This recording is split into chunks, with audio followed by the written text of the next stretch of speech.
Bien, buenos días chicos, espero se encuentren bien. Hoy vamos a seguir andando en los temas en base a la historia de Guatemala, principalmente o enfocado a la época colonial, que es una historia en la cual los pueblos indígenas, los pueblos eh, originarios de Guatemala, los pocos descendientes mayas que habían quedado, pues les fue bastante complicado, tuvieron que sufrir bastante esto porque prácticamente eran esclavizados, como lo vamos a ver a continuación. Dentro de la época colonial se implementaron diversos sistemas de tenencia de tierra o propiedades de tierra, cómo se distribuía o cómo los capitanes generales, los reyes o gobernantes en Guatemala tenían o le daban la propiedad a sus personas cercanas o cómo las pocas personas pudieron adquirir esta tierra. Entonces, en primer punto, vamos a ver las tierras comunales. La corona española estableció las tierras comunales con la finalidad de que los indígenas tuvieran acceso a una parte del territorio, para su subsistencia y el pago de tributos. Las tierras comunales se otorgaban a los pueblos de indios. Con el tiempo fueron conocidas como ejidos. Para los indígenas el trabajo comunal de la tierra no era desconocido, ya que en tiempos prehispánicos prevalecía ese sistema. Lo que hablamos de tierras comunales le era dado a una persona, a un encomendador, y esta persona pues era el alcalde o designaba a alguien que era el alcalde, que era la máxima autoridad de los pueblos de indios. Y estos se los distribuían en muchas ocasiones a los miembros de su familia o personas allegadas. Y la tierra tenía un fin primordial, que era la siembra, la cosecha, el pastoreo y la recolección de la leña. ¿Por qué la recolección de la leña? Bueno, anteriormente pues eran bosques. Entonces, primero talaban todo para después poder sembrar, y eso se daba. También tenemos que este sistema fue abolido, eso quiere decir quitado, desaparecido, en el año de 1877 durante la reforma liberal por el presidente Justo Rufino Barrios. Eso ya lo vamos a ver en su momento más adelante. Dentro de este periodo también existía una propiedad privada. La corona española, en su calidad de dueña absoluta de las tierras conquistadas, concedió o vendió tierras a españoles, criollos, mestizos y algunos indígenas. Recordemos que los criollos o los mestizos son hijos de un padre español y una madre indígena o viceversa, y al igual que los mestizos. Entonces ya eran personas que no tenían tanto privilegio, pero podían de una u otra forma acceder al mismo, porque en cierto momento ellos vivían discriminación y todo por no ser españoles puros.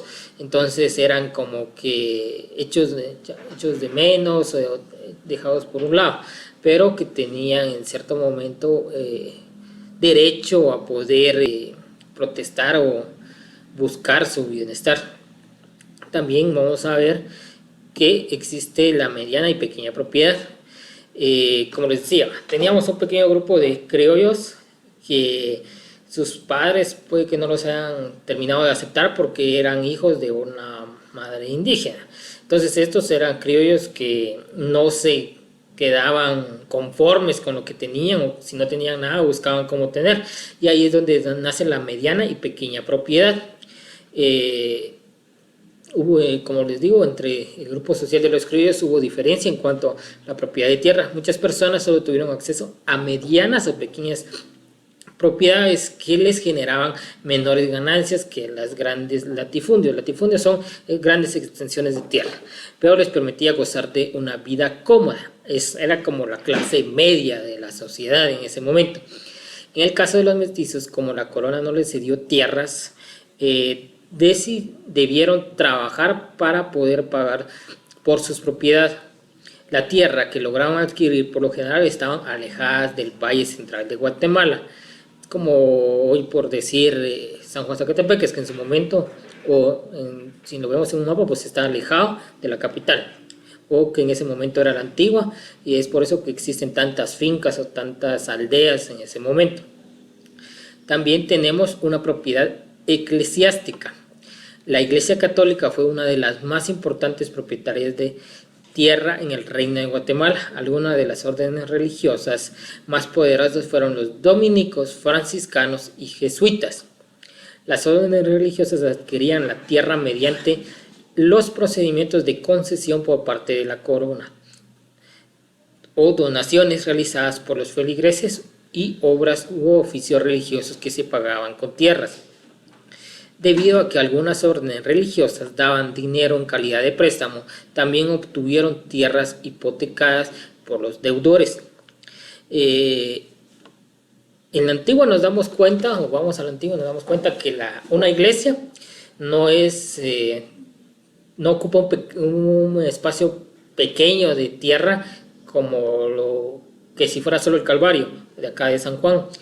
Si nos damos cuenta, en la Antigua está la iglesia, está su convento, está a veces hasta su parquecito, su plaza, y en muchos casos es una manzana completa lo que le pertenece a una sola iglesia. Entonces ahí es cuando vemos cómo el poder eclesiástico tenía mucha influencia en los reyes, y les daban a concesión o a donación estas tierras para que pudieran ellos realizar sus grandes templos.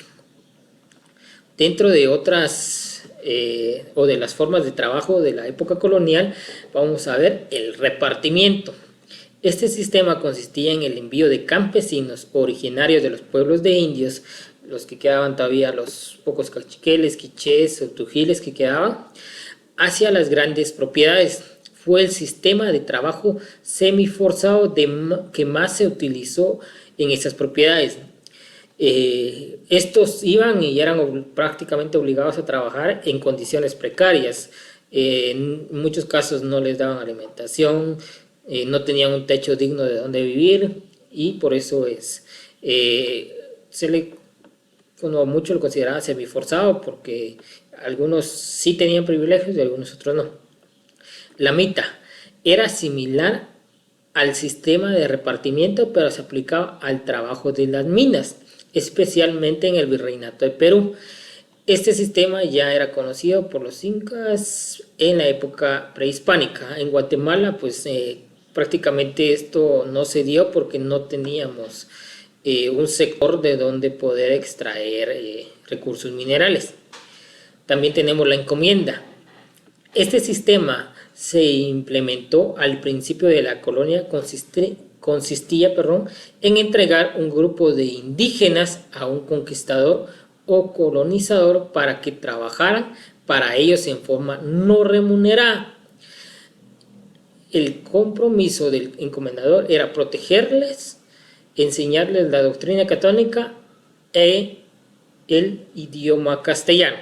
Prácticamente trabajaban únicamente para el bien o que el encomendador pues siguiera haciéndose rico, siguiera tuviendo más poder, y ellos siendo sometidos a lo que el encomendador o la colonia desease.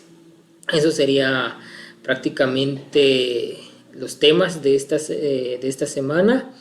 En la guía pues se amplía esta información y vemos otros subtemas bastante importantes. En la última se les agrega una hoja de trabajo en la que ustedes tienen que ir realizando lo que ahí se les indica. Eso sería prácticamente todo.